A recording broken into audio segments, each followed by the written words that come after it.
Here's my take on a somewhat controversial rule of thumb. The 4% rule might be the single worst rule you could blindly follow in retirement. It was the 90s when this rule came into prominence. It was based on historic market returns, and it's been passed around like the gospel ever since. But the world's changed. People are living longer, and in some cases they're living smarter and healthier. There are more variables than ever that affect your future. So why are we still leaning on a rule that doesn't reflect today's reality? If you stick to it too rigidly, you risk living smaller than you ever needed to. And I think about my client, Linda. She followed the 4% rule like it was scripture. When we sat down and ran the numbers, she'd been holding herself back for many years. The good news is she was fine. The bad news, she missed some prime time to enjoy her resources. She was sad, and not the good sad, the other kind. She had regrets. I'll share more of her journey later, but it really opened my eyes. And if you've been told that the 4% rule is safe, reliable, and universal,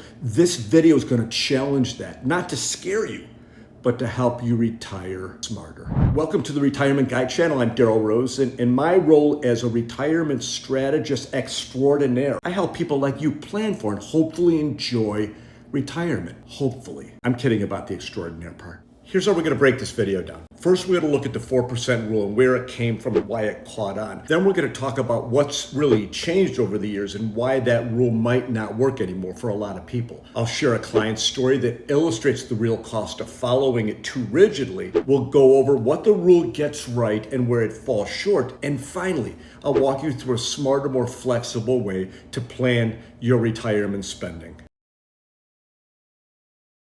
Once upon a time, there was a financial planner named William Bengen. In 1994, he published a study where he looked at the historical stock and bond performance and came to a tidy conclusion. If you withdrew 4% of your portfolio in the first year of retirement and adjusted that amount for inflation, you should be able to have your money last about 30 years. That idea caught fire. It became the safe withdrawal rate. And suddenly Bengen was getting invited to all the cool parties. You know, the ones where you bring actuarial tables. Never mind. Here's the thing. That study is nearly 30 years old. And since then, we've gotten smarter, not just about money, but about life in retirement. We understand that lifespan is one thing, but health span, how long you stay healthy enough to enjoy your time and money, is what really matters. The 4% rule had its moment, but what about now? Does it still work in today's world? Spoiler, not so much. People still lean on it because it's simple, but retirement isn't simple, it's personal. And as I say in chapter 8 of the critically acclaimed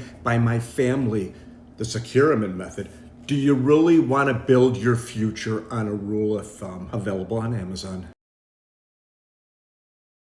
I have 3 reasons why I'm not a big fan, and stick around because later I'm going to share exactly how I approach this topic with my clients in practice. The first reason is we're smarter now. Back in the 90s, retirement planning focused on one thing, making sure you didn't run out of money. And that's still important, but today we know that's simply not enough. Happiness in retirement isn't just about having enough. It's about using your healthiest, most active years to do the things that matter. Traveling, exploring, and making memories with your children if you like them. The 4% rule with its rigid, slow-moving design often works against that. It tells you to play it safe just in case. But in doing so, it can push people to spend less in the years where it would have meant most to them. Real world retirement does not follow a flat line. Most people spend more in the first decade, the go-go years, and less as time goes on. But the 4% rule assumes you'll just spend the same amount every year regardless of your health, energy, or priorities. The real risk is not overspending, it's underspending and missing your best years because of it, ending up in the zone of regret, where you realize you could have spent more, but now it's too late. The second reason I'm not a big fan is because investing has evolved, and instead of relying on a single return assumption or simple investment allocation to carry you through retirement, we can invest more intentionally using a bucketed approach. Here's the idea. Your retirement money isn't one big pile. It's divided by time horizon. The short-term bucket covers 1 to 3 years of everyday expenses with safe, liquid assets. The mid-term bucket might cover years 4 through 10 and be invested with moderate risk. The long-term bucket, that's where you take more risk for money you won't need for a decade or more, or maybe ever. This strategy helps protect you during market downturns. You're not forced to sell investments at a loss to pay your bills. You're drawing from the cash you plan for. That reduces panic, increases control, and allows you to invest with confidence rather than fear. The 4% rule, it overlooks all of this. It assumes you'll spend evenly and that you might retire into a catastrophic market event like the Great Recession or the dot-com crash. We can be smarter than that. When you align your money with your timeline, you reduce risk, you avoid unnecessary stress, and you make better decisions because no one should be taking risks with money they need to pay their bills. We can say that another way. Big events should not change a thing for you. The third reason is everyone's situation is different. And the 4% rule assumes there's one safe number that fits everyone, but retirement is not a one-size-fits-all solution. A lot of variables. Do you have a pension? Are you planning to move or downsize? Do you live in a high-tax state or a low-cost area? Are you helping adult kids or caring for aging parents? Lots of questions. Your spending habits, healthcare needs, travel goals, your tax situation, your risk tolerance, they all affect how much you can and should spend. One couple might need $60,000 a year, the other $120,000, and the rule doesn't know the difference. Instead of leaning on averages, your retirement plan should reflect you, where you live, what you value, and how you want to spend your time. Because letting a 30-year rule make decisions for your 21st century life, that's not planning, that's guessing. Some years you travel more, some years you stay home, some years you need a new roof or have medical surprises, your spending goes up and down. The 4% rule doesn't flex with that. And inflation, we've all felt it lately. When prices rise faster than expected, a fixed withdrawal strategy can leave you stretched or short. Oh yeah, a lot has changed. Let's get personal and talk about someone who lived by this rule and why she wishes she hadn't. Linda was a saver. She did everything by the book, and when she retired, she thought, I'll just do 4% and I'm sure I'll be fine. So she did. She watched every dollar. She skipped trips. She postponed house projects. She said no to things she could have said yes to, all because the rule told her what was safe. 10 years later, she came to me for a second opinion from a video. We plugged in her real numbers, Social Security, investments, current spending levels. Guess what? She could have taken out more. Not irresponsibly, but comfortably. And all that caution had left her with money, but also with regrets. I thought I was doing everything right, she said, but I think I waited too long to enjoy it. And what made her the saddest was she spent less time traveling to see her out-of-state daughter and grandchildren to conserve her funds. She felt like she missed so much. That's what I want you to avoid. Not overspending, but underliving. And that brings us to this. What should you do instead? But before we go further, let me say this. If you're wondering whether your withdrawal plan makes sense or if it's just guesswork, let's talk. That's exactly what my flat fee securement review is for. No products, no pressure, just a second look from someone who's seen what works and what behaviors cause regret. Because the only percentage that matters isn't 4%. It's the one that lets you live freely and sleep well at night. You can learn more at theretirementguide.com.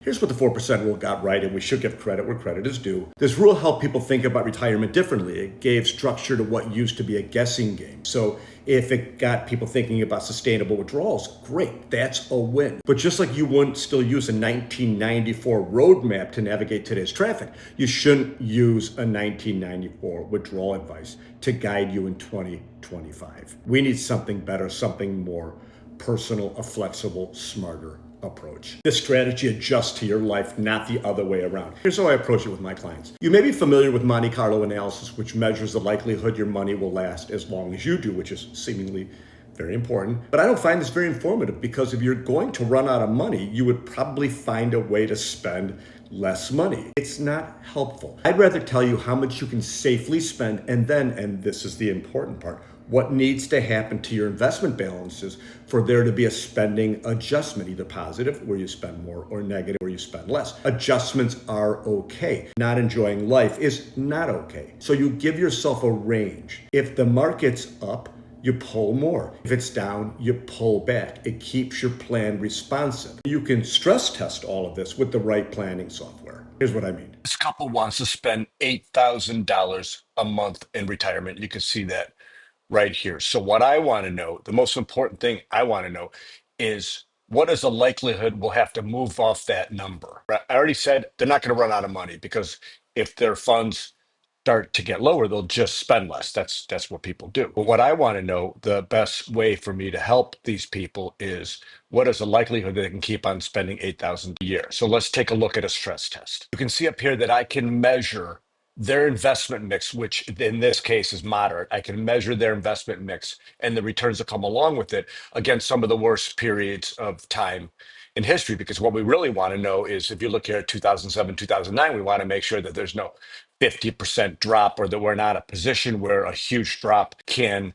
affect our future. The dot-com bubble, the depression. I don't look at any of those. I look at this, what happened in 2007, 2009, when the S&P 500 was down by 50 points. It was the most recent catastrophic market event we've had. And I just want to know how the portfolio and how their future will hold up against those numbers. So if I come down here, move myself out of the way. So you can see here, this is based upon return. So if I go left to right, that royal blue line is right there in the middle. The green signifies if investment returns improve, that we could spend a little more money. That'd be great. But I'm more concerned with the other side. What happens if investment returns are not what we thought they would be, and we end up getting close to that pink area? That could be a downward spending adjustment. What this indicates, because there's some width between the two lines, the green and the pink, is that this is a comfortable spending level for their assets. This is a comfortable spending level for the amount of money they have. We're much closer to the green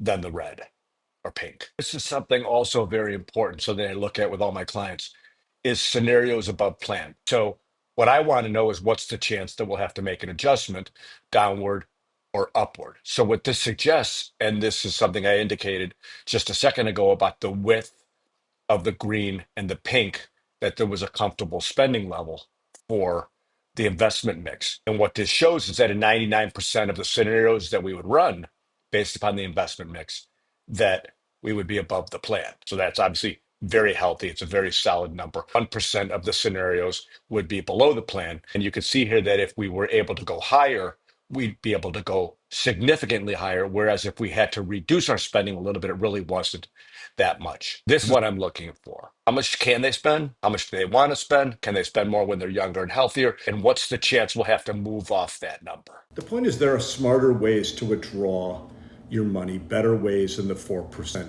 rule. And once you see that, you feel free, because the goal isn't to follow a rule. The goal is to enjoy your retirement and make it last. Okay, the 4% rule had its moment, but if you want peace of mind now, you need a plan built for you. You're not average. You don't live on paper, and your retirement shouldn't be boxed into a static percentage. If you're using the 4% rule as a starting point, fine, but don't let that be the final say. There is a better way. And if you're wondering whether your withdrawal plan makes sense or if it's just guesswork, you are not alone, my friend. In reality, the only percentage that matters isn't 4%. It's the one that lets you live freely and sleep well. A flat fee securement review will help you. No products, no pressure, no selling. Just a second look from someone who's seen what works and what causes regret later on in life. retirementguide.com. If you like this video, make sure to take a look at this one, and thanks for watching.